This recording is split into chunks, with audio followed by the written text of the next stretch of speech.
चलें आज मैं दिखाती हूँ आपको कनाडा में स्प्रिंग की शुरुआत कैसे होती है।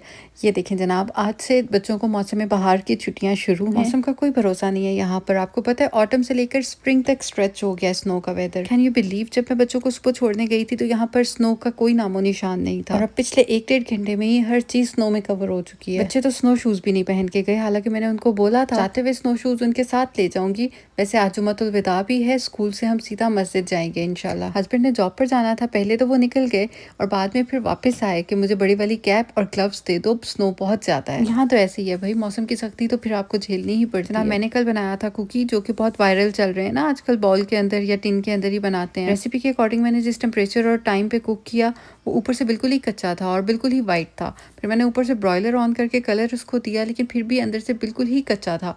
खैर फिर मैंने उसको थोड़ा सा माइक्रोवेव किया, लेकिन शायद माइक्रोवेव फिर ज़्यादा हो गया तो वो जो न्यूटेला था वो भी साथ ही सख्त हो गया था। एक्यूरेट रिजल्ट नहीं आया, इस वजह से रेसिपी भी आपके साथ में शेयर नहीं कर रही हूँ। इसका जब टाइम एंड टेम्परेचर सही से कंफर्म हो जाएगा मुझे, फिर मैं आपके साथ रेसिपी शेयर करूँगी।